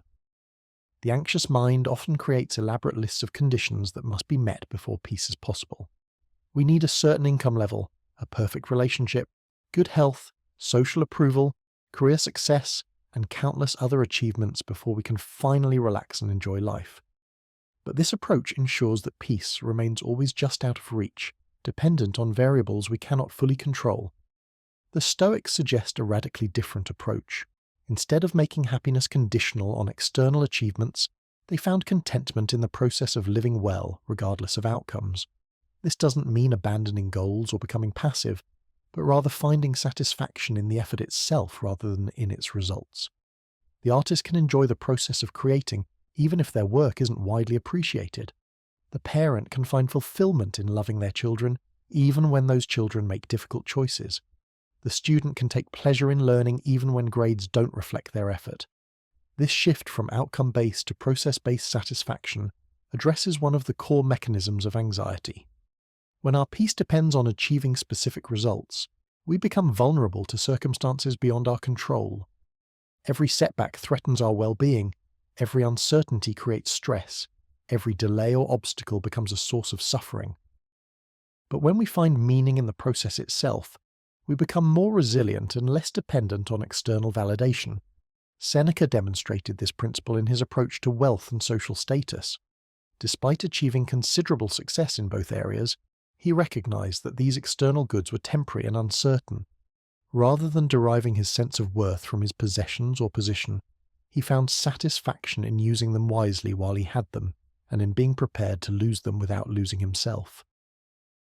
This attitude allowed him to engage fully with worldly responsibilities while maintaining philosophical equanimity. The practice of finding contentment in the process rather than the outcome also transforms our relationship with effort itself. The anxious mind often sees hard work as something to be endured in order to reach a better future state. We suffer through difficult tasks because we believe they'll lead to eventual happiness or security. But this approach makes the present moment a mere stepping stone to somewhere else, causing us to miss the life that's actually happening right now. When we learn to find satisfaction in the effort itself, work becomes a form of meditation rather than drudgery. The challenging conversation becomes an opportunity to practice courage and honesty. The physical exercise becomes a chance to develop discipline and self-care. The mundane daily tasks become occasions for mindfulness and presence. Each activity has its own intrinsic value rather than being merely a means to an end. This appreciation for process over outcome reveals another layer of Stoic wisdom about the nature of success itself. Our culture often defines success in terms of external achievements and comparisons with others. But the Stoics discovered that true success lies in the development of character and the cultivation of wisdom, qualities that can be pursued and achieved regardless of external circumstances. The person who develops patience while dealing with difficult people has succeeded in an important way, even if their external situation doesn't change. The individual who learns to respond to criticism with grace rather than defensiveness has achieved something valuable, even if the criticism continues. The student who maintains curiosity and effort despite poor grades has accomplished something significant, even if their transcript doesn't reflect it. This internal definition of success provides stability in a world where external circumstances fluctuate unpredictably. Economic conditions change, social trends shift, personal relationships evolve, health challenges arise, but the qualities of character we develop remain with us regardless of these external variations. The courage we cultivate in one situation becomes available in all situations. The patience we develop through one challenge serves us in countless other contexts. Marcus Aurelius faced this reality on a vast scale, governing an empire where external conditions were constantly changing. Wars, plagues, political intrigues, and natural disasters created an environment of continuous uncertainty and challenge. Yet his personal writings reveal someone who found stability not in controlling these external events, but in maintaining his commitment to justice, wisdom, and service regardless of circumstances. This approach to success also addresses the modern tendency to postpone contentment until some future achievement is reached. The graduate student tells themselves they'll be happy when they finish their dissertation. The employee believes satisfaction will come with the next promotion. The single person assumes fulfillment awaits the right relationship. But this pattern of deferring contentment often continues indefinitely, with new conditions always arising to replace the ones that have been met. The Stoics invite us to find contentment now in this moment, with things as they actually are rather than as we wish they were. This doesn't mean abandoning our goals or becoming complacent, but rather recognizing that the capacity for peace and satisfaction exists independently of our external circumstances. We can work toward change while finding meaning in our current situation. We can strive for improvement while appreciating what we already have. This present moment contentment becomes particularly powerful when applied to our relationship with ourselves. The anxious mind often engages in harsh self-criticism, focusing on our limitations, mistakes, and areas where we fall short of our ideals. We compare ourselves to others who seem more successful, attractive, talented, or confident. We replay our embarrassing moments and worry about how others perceive our flaws and inadequacies. But the Stoics remind us that we are works in progress, not finished products to be judged. The person we are today is not the person we were yesterday, or the person we'll become tomorrow. Each moment offers an opportunity for growth, learning, and positive change. Our past mistakes are information about what doesn't work, not permanent definitions of our character. Our current limitations are starting points for development, not evidence of fixed inadequacy. Epictetus, who had experienced both the humiliation of slavery and the respect accorded to teachers, understood that external judgments don't determine internal worth. He taught his students that they were inherently valuable as human beings, possessed of the capacity for reason, choice, and virtue. These qualities couldn't be taken away by circumstances or diminished by the opinions of others. This inherent worth provides a foundation for self-compassion that doesn't depend on achievements or approval. We can treat ourselves with the same kindness we would offer a good friend facing similar challenges. We can acknowledge our mistakes without defining ourselves by them. We can recognize our limitations while also appreciating our strengths and potential for growth. The practice of self-compassion also reveals how often our anxiety stems from trying to meet impossibly high standards that we would never impose on others. We expect ourselves to never make mistakes, to always know the right thing to do, to handle every situation perfectly, to please everyone we encounter. But when we extend the same understanding to ourselves that we naturally offer to others, we discover that most of our self-criticism is unnecessary and counterproductive. This gentler relationship with ourselves creates space for authentic growth rather than the driven striving that often characterizes modern self-improvement efforts. When we're not constantly judging ourselves, we can observe our patterns more clearly. When we're not afraid of making mistakes, we can take appropriate risks and learn from experience. When we're not trying to be perfect, we can focus on being genuine and responsive to what each situation actually requires. Seneca demonstrated this balanced approach to personal development in his letters, honestly acknowledging his struggles with anger, impatience, and other human challenges while maintaining his commitment to philosophical practice. He didn't pretend to be a perfect sage, but rather shared his journey of applying Stoic principles to real-life situations. This example shows us that philosophical practice is not about achieving some final state of enlightenment, but about maintaining a direction of growth throughout our lives. The recognition that growth is a lifelong process rather than a destination also transforms our relationship with setbacks and difficulties. Instead of seeing challenges as evidence that we're not progressing fast enough, we can view them as opportunities to deepen our understanding and strengthen our character. The person who remains patient while dealing with a difficult colleague is developing a capacity that will serve them in countless future situations. The individual who responds to criticism with curiosity rather than defensiveness is building resilience that will benefit them throughout their life. This long-term perspective on development helps us maintain motivation, even when progress seems slow or invisible. The musician practicing scales may not notice daily improvement, but months of consistent effort result in genuine skill development. The person working on patience may not feel dramatically different from day to day, but gradually becomes more capable of remaining calm under pressure. The student of philosophy may not experience sudden enlightenment, but slowly develops a more peaceful and wise approach to life's challenges. The Stoics understood that this gradual development requires both persistence and patience. We must continue applying helpful principles even when we don't see immediate results, trusting that consistent effort will eventually produce positive changes. At the same time, we must be patient with the natural pace of growth, accepting that transformation takes time and cannot be forced through willpower alone. This balance between effort and acceptance extends to our approach to changing habits and patterns that contribute to anxiety and overthinking. The person who tends to worry excessively cannot simply decide to stop worrying and expect immediate results.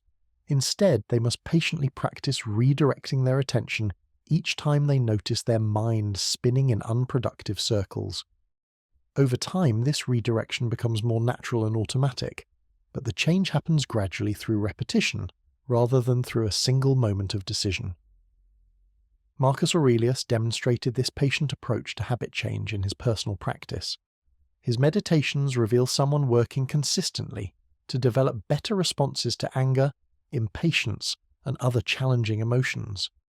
He didn't expect to master these patterns immediately, but maintained his commitment to improvement over many years.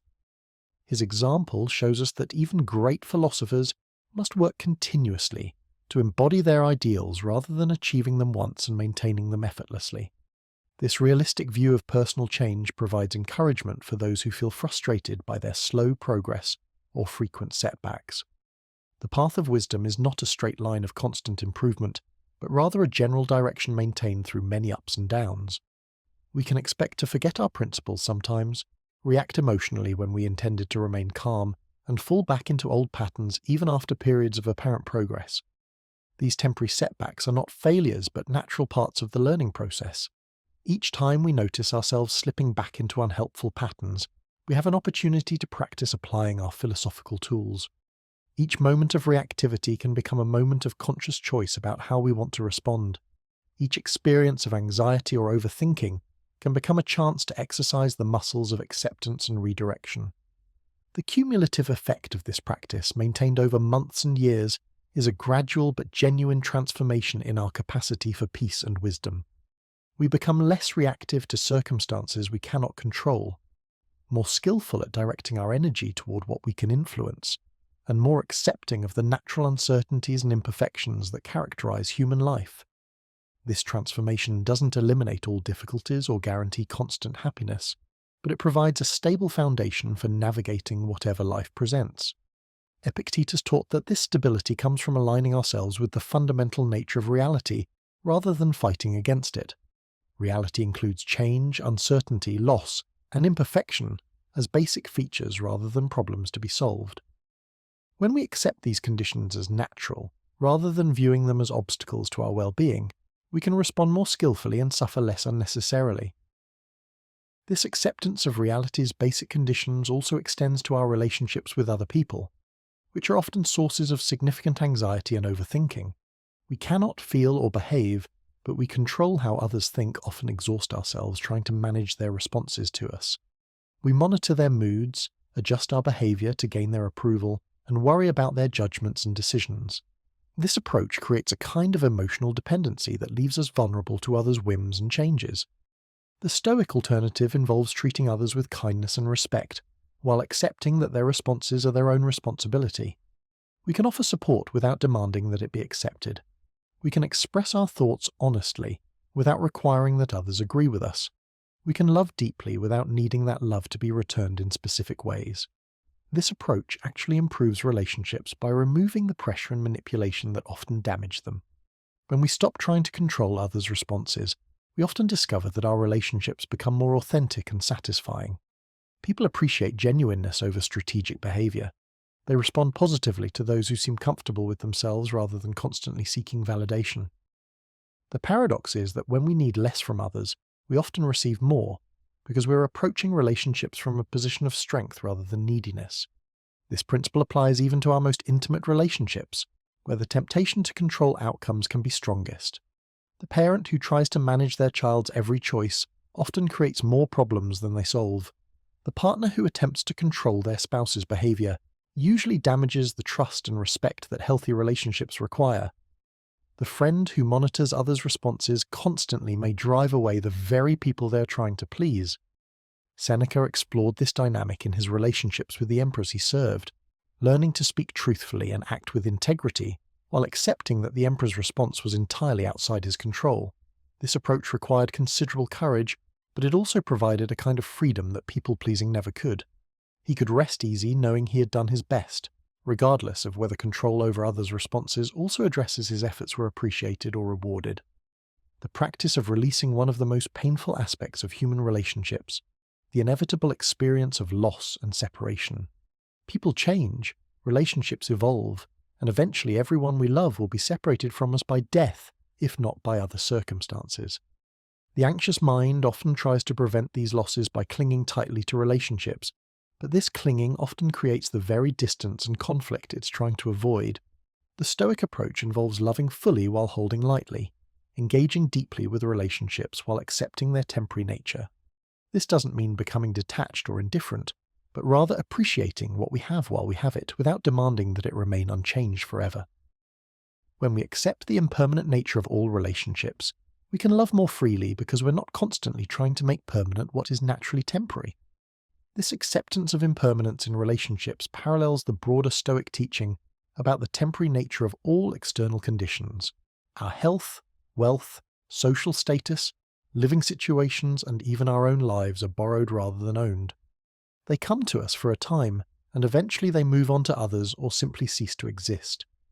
When we recognize ourselves as temporary custodians rather than permanent owners of these conditions, we can engage with them more skillfully and suffer less when they inevitably change.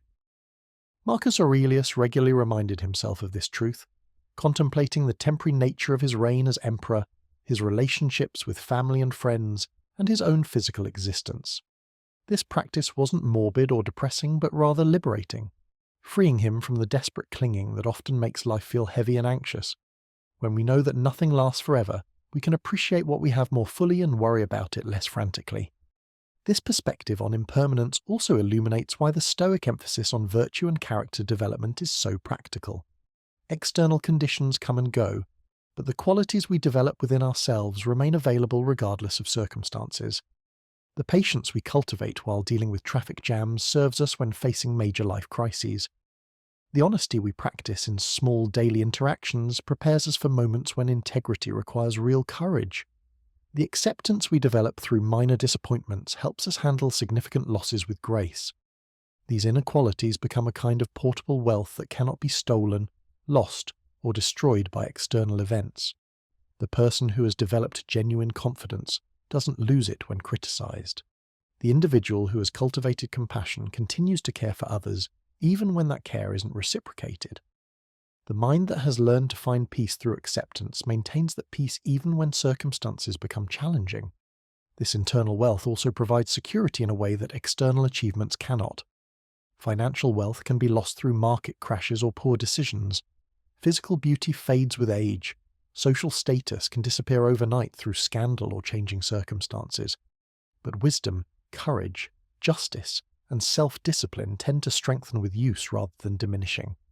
They provide a foundation for well-being that remains stable regardless of external fluctuations. Seneca experienced both the acquisition and loss of external wealth during his lifetime, learning firsthand that material possessions provide only temporary security. But his philosophical development continued throughout these changes, giving him resources for finding meaning and satisfaction regardless of his financial situation. His letters reveal someone who could enjoy prosperity without being attached to it, and face potential loss without being devastated by the possibility. This teaching about internal versus external security becomes particularly relevant in our current era of rapid change and uncertainty. Traditional sources of security, stable employment, reliable pensions, predictable social structures, and have become less dependable. Many people feel anxious about economic volatility, technological disruption, and social upheaval that seem to threaten the foundations of their lives. The Stoic response to this uncertainty is not to seek impossible guarantees from an unpredictable world, but to develop internal resources that remain available regardless of external conditions. We can cultivate skills that are transferable across different contexts. We can develop relationships based on mutual support rather than just shared circumstances. We can find meaning in values and principles that transcend particular situations or roles. This internal security doesn't eliminate all vulnerability or guarantee that life will be easy, but it provides a stable center from which to navigate whatever challenges arise. The person who knows they can adapt to changing circumstances feels less threatened by uncertainty. The individual who has developed multiple sources of meaning and satisfaction is less devastated when one area of life becomes difficult. The cultivation of this internal stability requires us to regularly examine what we're really depending on for our sense of security and well-being. Are we placing too much emphasis on things that could change or disappear? Are we neglecting aspects of ourselves that could provide more reliable sources of strength and satisfaction? Are we living in a way that develops our character and wisdom, or are we focused primarily on managing external circumstances? Epictetus encouraged his students to regularly practice imagining the loss of things they valued, not to create anxiety, but to cultivate appreciation and reduce attachment. By occasionally contemplating life without certain possessions, relationships, or circumstances, we can recognize how much of our well-being depends on temporary conditions and how much comes from sources that are more enduring. This practice, which the Stoics called negative visualization, reveals how much unnecessary suffering we create by taking our blessings for granted and worrying constantly about losing them. When we acknowledge that everything we have is temporary and could be lost at any time, we can appreciate what we have more fully while we have it. We can also prepare ourselves emotionally for the inevitable changes and losses that are part of human experience. The regular contemplation of loss also helps us distinguish between our needs and our wants, between what is essential for well-being and what is merely preferred. Most of us can imagine losing our jobs, homes, possessions, or social status, and still finding ways to live meaningful lives. This recognition doesn't make these losses painless, but it does reduce the desperate clinging that often makes both loss and the fear of loss more painful than necessary. This distinction between needs and preferences becomes particularly valuable when dealing with disappointment and unmet expectations. The anxious mind often treats every preference as if it were a fundamental need, creating intense distress when things don't go according to plan.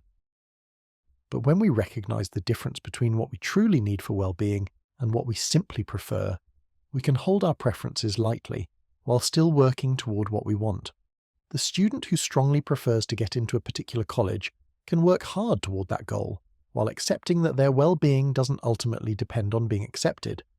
The person who wants their relationship to develop in a certain way can communicate their hopes, while recognizing that they cannot control their partner's responses. The entrepreneur who hopes for business success can put forth their best effort, while accepting that market conditions and other factors beyond their control will influence the outcome. This balanced approach to goals and preferences reduces anxiety while often improving our chances of success. When we're not desperately attached to specific outcomes, we can often perform better because we're not paralyzed by the fear of failure. When we can accept disappointment without being crushed by it, we're more likely to persist through setbacks and eventually achieve what we're working toward. Marcus Aurelius demonstrated this approach throughout his reign as emperor, working diligently to govern wisely, while accepting that many factors affecting his empire were beyond his direct control. He couldn't prevent plagues, stop barbarian invasions, or guarantee the loyalty of his subordinates, but he could ensure that his own decisions were based on wisdom and justice. This focus on what he could control allowed him to remain effective and peaceful even during extremely challenging periods. The practice of focusing on our own choices and responses rather than on outcomes we cannot guarantee also transforms our relationship with success and failure. Instead of measuring ourselves primarily by external results, we can evaluate our efforts based on whether we acted with integrity, wisdom, and appropriate effort. This internal scorecard provides more consistent feedback and helps us maintain motivation even when external results are disappointing. The artist who creates with genuine expression and technical skill has succeeded in important ways, even if their work isn't commercially successful. The parent who offers love, guidance, and good examples has fulfilled their essential role, even if their children make choices the parent wouldn't recommend. The employee who performs their duties with excellence and integrity has achieved something valuable, even if they don't receive the recognition or advancement they hoped for. This shift from external to internal measures of success requires us to clarify our deepest values and commitments. What kind of person do we want to be, regardless of what we achieve or accumulate? How do we want to treat others, independent of how they treat us? What principles do we want to guide our decisions, even when following them is difficult or costly? These questions help us identify what philosophers call our fundamental commitments, the values and principles that define who we are at our core. When we're clear about these commitments, we can make decisions with greater confidence and less anxiety because we have stable criteria for evaluating our choices. We can also maintain our sense of identity and worth even when external circumstances change dramatically. Seneca explored these questions throughout his philosophical writings, working to articulate the principles that should guide a life well lived. His conclusion was that virtue, wisdom, justice, courage, and self-discipline provided the most reliable foundation for human flourishing. These qualities could be developed and practiced regardless of external circumstances, and they tended to create better outcomes in the world while also providing internal satisfaction and peace.